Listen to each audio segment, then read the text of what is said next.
চট্টগ্রাম বিশ্ববিদ্যালয়ে অধ্যয়নরত দূরবর্তী অঞ্চল থেকে আসা শিক্ষার্থীদের ভোটাধিকার প্রয়োগে যাতায়াত সুবিধা নিশ্চিত করতে বিশ্ববিদ্যালয় প্রশাসনের কাছে দূরপাল্লার পরিবহনের দাবি তুলেছিলেন শিক্ষার্থীরা। তবে সেই দাবিতে কাঙ্ক্ষিত সাড়া না মেলায় এবার বিশ্ববিদ্যালয়ের প্রধান ফটকে তালা ঝুলিয়ে বিক্ষোভে নামেন তারা। মঙ্গলবার 10ই ফেব্রুয়ারি বিকেল 4:30টায় প্রধান ফটকে তালা ঝুলিয়ে দেয় শিক্ষার্থীরা। এ সময় প্রায় অর্ধশত শিক্ষার্থী ফটকের সামনে অবস্থান নেয়। এ সময় উপস্থিত ছিলেন চাকসুর কার্যনির্বাহী সদস্য সোহানুর রহমান সোহান। কিভাবে আমরা বাসায় পৌঁছাবো সেই হতাশা থেকে আমরা বের হতে পারিনি। তো শিক্ষার্থীদের এই টেনশনের জায়গাটা দূর করার জন্য আমরা চাকসু থেকে বারবার প্রশাসনের সাথে যোগাযোগ করি যাতে শিক্ষার্থীদের জন্য যাতায়াতের ব্যবস্থা করা হয়, কিন্তু প্রশাসন থেকে বারবারই আমাদেরকে ডিনাই করা হয়েছে। এবং লাস্ট মোমেন্টে আমরা চাকসু থেকে উদ্যোগ নেই এবং শিক্ষার্থীদের থেকে রেজিস্ট্রেশন আহ্বান করি এবং পরবর্তীতে আমরা বিভিন্ন কাউন্টারগুলোতে বাসের জন্য যোগাযোগ করেও বাস ম্যানেজ করতে পারিনি।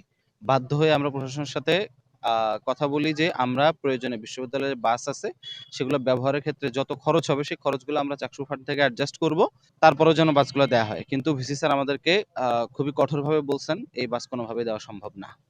তো এরই প্রতিবাদে আমরা আজকে এখানে গেট লক করেছি। যতক্ষণ পর্যন্ত শিক্ষার্থীর জন্য বাস প্রদান করা না হবে ততক্ষণ পর্যন্ত গেট বন্ধ থাকবে। পরিপূর্ণ কষ্ট দিবে যে মানে এখানে যে তেল খরচ হবে, গ্যাস খরচ হবে। এটা দিয়েও যদি বাস তারা না দেয়, তাহলে বিশ্ববিদ্যালয় তো আসলে কোনো শিক্ষার্থী বান্ধব হইতে পারতেছে না। আমরা তো তাদেরকে এখানে বসেছি আমাদের সুবিধার জন্যে। আমাদের সুবিধার তারা ব্যবস্থা করবে। কিন্তু তারা তো আমরা করতে পারতেছে না। এবং বাংলাদেশে একটা জাতীয় নির্বাচন, যেখানে কুমিল্লার মতো বিশ্ববিদ্যালয়, ছোটখাটো বিশ্ববিদ্যালয় থেকে বাসের ব্যবস্থা করা হইছে।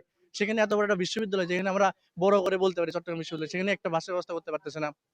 ইভেন তো বলা হয়েছিল যে ট্রেন দেওয়ার কথা। ট্রেনেরও তো ব্যবস্থা করতে পারে না, যেটা ট্রেন দিছে তো খুবই মানে নিম্নমানের। যেখানে হয়তো ২০-৫০ জন যাইতে পারবে না। এর থেকে বেশি যাওয়া সম্ভব না। সো আমি মনে করি যে দ্রুত সময়ের মধ্যে এটার একটা সমাধান আসা উচিত এবং সন্ধ্যার আগে যেন তারা একটা বাসের ব্যবস্থা আমাদেরকে যথেষ্ট পরিমাণে ৫ থেকে ৭ টা বাস দেয়। যদি না দেয় তাহলে আজীবন এটা যেন এখানে বন্ধ থাকবে। এর থেকে বেশি আর মানে এখানে বলার কিছু নেই। কারণ আমরা এখানে জাতীয় নির্বাচনে একজন ভোটার। আমাদের মাধ্যমেই দেশের সবচেয়ে বড় একটা নির্বাচন এখানে হতে যাচ্ছে। যার মাধ্যমে দেশের মানুষ একটা গণতন্ত্র ফিরে পাচ্ছে। সেই মানুষদেরকে যদি অধিকার না দেওয়া হয়, সেই মানুষদেরকে যদি মানে ভোট দেওয়ানোর একটা ব্যবস্থা যদি সুযোগ করে না দেওয়া হয়, তাহলে এরকম প্রশাসন এখানে বসে থাকার কোনো দরকার নেই। আমি মনে করি চেয়ার ছেড়ে দিয়ে ঘুমানো উচিত তাদের। আমি এটাই বলতে চাই। আর এর বেশি কিছু বলতে চাচ্ছি না। আমি এটা চাইবো যে তারা যেন দ্রুত সময়ের মধ্যে একটা ব্যবস্থা নেয় এবং সন্ধ্যার আগে তারা যেন ৭টা থেকে ৮টা বিভাগে ৫টা থেকে ৭টা বাসের ব্যবস্থা করে।